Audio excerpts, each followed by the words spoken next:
Exactly did it hit me that I had fallen in love with my literal best friend who I had recently married in this kind of wacky marriage of convenience type situation. Hey beautiful people, how you are doing today? It's your girl Destiny here and welcome back to my channel. How you are doing? Hope you guys are doing great.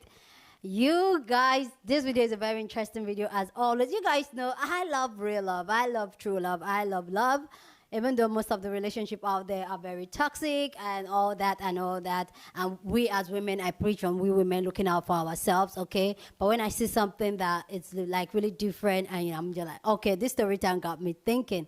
So this video is a video of a woman who came to share a story about a marriage of convenience. And if you guys know this channel, it's something that we've talked about, if marriage is a scam, and we've all agree, okay, that marriage is a scam. But this woman came to share a story about how she got married the on traditional way, on the unlike way, and the marriage became something else. This woman was talking about how her mother has a sickness and her mom was dying, and her mom was like, you know what, you're an only child, I'm scared to leave you alone, I want you to get married before I leave, like so scared to leave her if anything happens to her. And the mom sold the idea to her that, you know what, you have this friend and you guys have been friends for a long time, why don't you guys just marry? At least that will make me at peace knowing that you have somebody that is going to look after you. And she told this her friend, and they agreed to get married just for it. Like, you know what, I'm not dating, I'm not in a relationship, you're not in a relationship, well, we can just do marriage for convenience, and the rest is history. Anyway, guys, let's go check out the sister tell her story, then we'll come back and talk more. When exactly did it hit me that I had fallen in love with my literal best friend who I had recently married in this kind of wacky marriage of convenience type situation?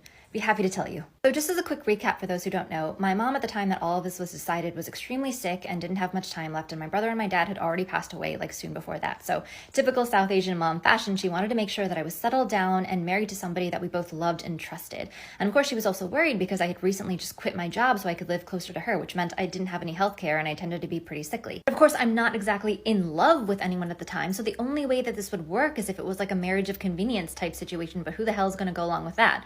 But then my mom was like, oh, wouldn't it be great if you ended up marrying your best friend of 10 or so years? And to my shock, he agrees and says, okay, so we end up getting married, we end up doing a Muslim marriage ceremony, and then we end up moving in together. And everything is pretty much exactly the same, except only we happen to have a marriage contract and I happen to be on his health care. And it was an extremely casual agreement. We basically decided that if anything changed between us or my mom passed away, we could revisit the contract and dissolve it peacefully and go our separate ways like nothing ever happened. But of course, before we ended up getting married, he also disclosed that he had happened to have feelings for me for like the past 10 or so years. Then of course, after we started living together, I started noticing these things about him that I had just never noticed before. And, you know, he started taking his role as husband of convenience far more seriously than he ever needed to. And it started to make me feel things. He would always just do these sweet little acts of care. For example, if I ever wanted tea and I started to get up to make myself some, he would say, no, please sit down. Can I make you some tea? As if I would be doing him a favor by letting him make me tea. If we ever got into an argument over the stupidest thing, he would make sure to always end the argument with saying, I love you, best friend. And the reason why that was so special to me is because one of the things that I ended up telling him on a particularly hard night was that I really, really regretted not saying I love you more to my parents and my brother before they left. And so he started implementing that into his life and just constantly making sure that he was doing it all the time, not just with me, but his family too. But I think the kicker was my 30th birthday. I remember having a really, really rough time because it was my first birthday without my family, and my mom had just recently passed away only a few months before that, so naturally I was a mess. And I was sitting in the living room and he hands me this tiny little package, and when I open it, it's a pencil wrapped in a little bow. And I remember just being floored because during the very first month that we had met, we were working together on a class project in college, and the class project presentation happened to fall on my birthday. And he'd gotten me a present that day. It was a pencil wrapped in a bow, but in the end he had chickened out because he realized he had a crush on me, so I never ended up getting that pencil. Only 10 years later, here it was. And honestly, I think it was just that silly little pencil that made me finally realize just how much rich history there is between us and just how beautiful a steady and warm love is, so much so that I just didn't ever want to live without it. And I think that was the moment. So what happened after I ended up marrying my best friend in this like wacky marriage of convenience type situation? I'd be happy to talk about it, but fair warning, I feel like I'm about to get super corny. So if that's just not your cup of tea today, please keep scrolling so I don't waste your time. But just as a quick recap, I ended up marrying my best friend because my mom at the time was extremely sick and it was her dying wish that she see me kind of get married and settle down with somebody before she was gone. And at that point, I'd already lost my dad and my brother. And then I also really needed healthcare. So my best friend agreed to this. And of course, before we ended up getting married and tying the knot and all of that stuff, we had a really, really long discussion about the terms of the agreement, what we would do in case like somewhere down the line, one of us ended up falling in love with somebody else.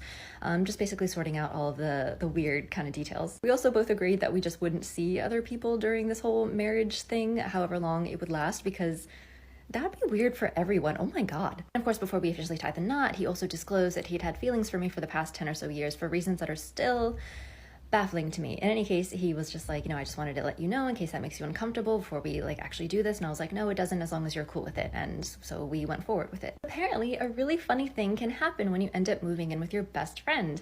And in our case, that's exactly what happened. I think the constant proximity ended up fostering this deeper organic sense of partnership because you're just constantly seeing each other at your most vulnerable. You're seeing each other at the good times and the bad, just the inane happenings of the day. And you end up just becoming each other's cheerleader. And then of course, there's all those weird little things that you start to notice that you hadn't noticed before, like the things straight out of Wattpad, like the way that their shampoo smells when they pass you in the hallway, the way that they click their tongue against their teeth whenever they're annoyed by something, or the way that their eyes kind of like crinkle in the corners whenever they're smiling. It's always just like extremely respectful. He knew obviously that I didn't reciprocate those feelings, so he was really, really careful to make sure that he never made me uncomfortable or anything, that he was always respecting my boundaries or whatever. And I don't know, it was really sweet. And then one day, in like the final months of my mom's life, she ended up getting roped into this extremely shady business deal. And I'm talking like with the shadiest people you can possibly imagine, that may or may not have had like a dog fighting ring on the side. It was bonkers, and she ended up giving away pretty much the entire family savings. They also assured her that they would help her sell her car because she couldn't drive anymore, and they did sell her car, only they kept the money and never told her. It was bad. Honestly, this should have been my time to shine because I'm a lawyer. Like, I should have been able to clean it up, but I think I was still in mourning, and I honestly gave up at that point. I was like, you know what, what's even the point? And my husband was like, oh, hell no, we are going to fix this. I hate this kind of injustice stuff. So this guy ended up like cleaning the entire mess when he honestly didn't have to. Like, again, this was a marriage of convenience, right? But no, he wouldn't let it stand. And I think hearing him on the phone with like lawyers and police officers and my mom and referring to me as his wife, long story short, in the Bollywood film Kuch Kuch Hota Hai, Shah Rukh Khan's character says that love is friendship, and alhamdulillah, yeah.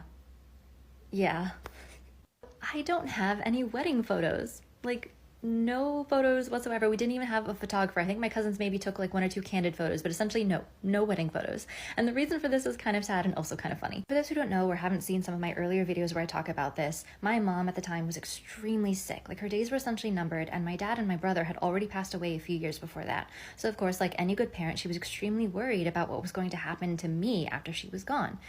And she decided that her dying wish was that she see me get married, specifically to my best friend of 10 years. So that's what we ended up doing. We decided, okay, we're gonna fulfill a dying woman's wish, and we ended up deciding to get married. That's a whole other story that we're not going to get into right now. We decided to do a really small, intimate wedding ceremony called a nikah at my family house, which was already kind of a strange situation because the house was basically empty. We had to move like a lot of the furniture and sell a lot of things because my mom was moving to a smaller place so she could get better healthcare. We also just couldn't plan anything fancy because time was ticking. Like, my mom was getting sicker and sicker by the day, so we ended up only telling maybe 20 of our closest friends and family to come to our nikah ceremony, and it just so happened that whoever could come, and that was basically it. Then of course, the day of the wedding, I realized that I didn't even have a wedding dress. So I ended up having to pick out this like white lehenga that I happened to have. A lehenga, by the way, is like a Pakistani dress. They're beautiful. But this one was very, very casual and obviously not for a wedding, but it was the only thing that I had. So I ended up wearing that. One of my best friends was the one who ended up doing my hair because like I just didn't know what the heck I was doing. One of my cousins tried to decorate the house as best as she could, but of course, again, we didn't have any furniture, so there really just wasn't very much to work with. And my other cousin was the one who officiated the wedding. Of course, my mom was really, really happy. Like, you could just see the relief on her face that this was done and that she could feel a little bit more comfortable about, I guess, my future. So, like, I'm not going to complain. After the main ceremony part is over, I turn to my now husband, who's been an absolute sweetheart through this entire batshit process, and I inform him that I'm going to go get changed. To which he responds, "Oh God, why are you like this?" And the reason why he says, "Oh God, why are you like this?" is because, being my best friend, he knows exactly what I'm about to do, which is go to my bedroom and change into my pajamas, because frankly, I was sick of my high heels and I wanted to get cozy because I was a sleepy baby. It had been a long day. So that's what I did. I changed into my pajamas, I came downstairs, and everybody laughed at me, except for my husband, who then quietly came up to me and just hugged me without a word. And then for the rest of the wedding, we ended up going into the basement, which had one of the only pieces of furniture left, which was this giant L-shaped couch. And we all pile onto the couch, and I play this game called A Wolf Among Us, which, for those who don't know, is an extremely violent video game. Of course, I didn't know it at the time. And so, of course, I'm panicking the entire time that I'm playing. And so that's what we ended up doing for the rest of the wedding. Just me, my friends, my family, all playing this ridiculous game, while my now husband is just like, "This is the most bonkers wedding I have ever seen in my entire life." And I'm like, yeah, but it's also the best. So that's why I don't have any wedding photos. Good times. Please go down in the comment section and share your thoughts about this story time down in the comment section, but please keep it respectful. Here on this channel, we're allowed to disagree, but we do it in a respectful way. So go ahead, feel free, share your opinion. You're allowed to, okay? But please do it respectful. I find this really, really sweet and all that, but I have some things to talk about. First off, I agree, like, I totally agree with what she said about the movie, like, love is friendship and all that. I feel like for you to have a long-lasting love, you need to have, like, very good friendship and all that. And some of the people I've had in my life for a long time, it's friendship. Like, we have an amazing friendship. I have friends that will be friends since elementary school. Like, that should be like, we've been friends for over 30 years plus-ish. And one of the things that's kept the friendship is friendship and respect. And I also feel like that has also grown to so much love that I have for them. I have two of them that we both we've been friends since elementary school. And I feel like it's love I have for, like, it's love. And I feel like it also translates when it comes to relationship. And I feel like if a marriage can be in friendship and honesty, because I feel like a whole lot of relationship now is very curated and very performing. Everybody, like, nobody's being honest. I've said this thing before. I have the feeling that if everybody can be genuine and honest and stop playing the mind games and the emotional games and the manipulation about a relationship, what I'm going to get from you and all that, and just be honest and transparent about what you want, your expectation to each other, not just one side, to each other, and say, okay, oh, is this what you really want? Is this what I want? Okay, I think we're on the same journey. We have the same mindset, the same values, core values. Then let's do this life journey ourselves. I feel like if we do that, we'll have amazing relationship and amazing marriages. But I feel like we know relationship is cheating now because everything is just mind game. Everybody just out to get each other.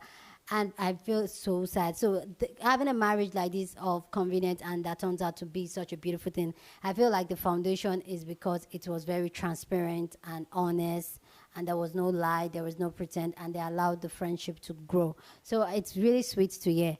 But, it's the but part now. So, but for me, I also feel like nobody should get married just because to fulfill their dead mom or dad wishes. I don't believe that. I don't believe anybody should do that because I feel like, yes, you could just pick up and have a divorce. It wasn't something serious like she said. But I just feel like marriage is a very, very sensitive thing. So for me, if those are some of your worries, and I feel like those are some of the things that should be considered generally in life, and also trust the work you've done as a parent. When you choose to have children, definitely you're going to leave them. There's a saying I always say, and my mom don't like it, which I'm going to say, I like having the conversation of death a lot, and my mom don't like it. In my own culture and society, you don't speak about death, you know, you like, that is no. But it's something that I have come to learn that was actually the only thing that was guaranteed when we came into this. When they gave birth to us, one thing that was known for sure, we didn't know if we were going to be a good person or a bad person, or live a happy life or a sad life, or be dark, or I know that we don't know all that. But one thing we know for sure is that we'll die one day. And for me, that I feel like having that mindset that we'll die one day has really changed my the way I see life and how I handle things in life. And that's where I'm like, you know what, if you choose to have kids, then be sure of the things you choose to, how you've raised them, that they will be fine, because whether you like it or not, you are going to leave them in this world. So but for a mom to say she's scared to leave her in this world, so let her get married and be with somebody, is it that the mom does not trust the young beautiful woman that she raised, that she can handle herself and take care of herself? So for me, I see that gives me the side eye, like, really? So I will not advise anybody to marry for the convenience of anybody. But I feel like in terms of if it's from your own, like you feel like, oh, the marriage of convenience for whatever reason, maybe for health care or for something, and it was just married for convenience for you, I'll say, I don't mind. Like for me, it would be something that I can try. Like I won't mind. Like really, what's the big deal? Like it's very transactional. You both of you know exactly what you're getting yourself into, so it's very transactional. I won't mind. I won't mind that. Anyway, guys, let me know your thought about this down in the comment section. What are your thoughts about marriage of convenience and people doing marriage more like a business, a transactional thing rather than emotional thing? Let me know your thought down in the comment section. Anyway, guys, go ahead and share your thought, but please keep it respectful. Here on the channel, we're allowed to disagree, but we do it in a respectful way, so feel free to share your opinion. Go on and share this video with somebody that you want to be part of the conversation, because that's what we do here. We have banging conversation, so go ahead and share this video. Don't forget to give this video a thumbs up, smash the like button, because this helps YouTube to push out my content for more people to see, and that will be you supporting this channel and this girl. With that all said, guys, subscribe if you haven't subscribed to this channel, and I will see you guys in my next video. Deuces.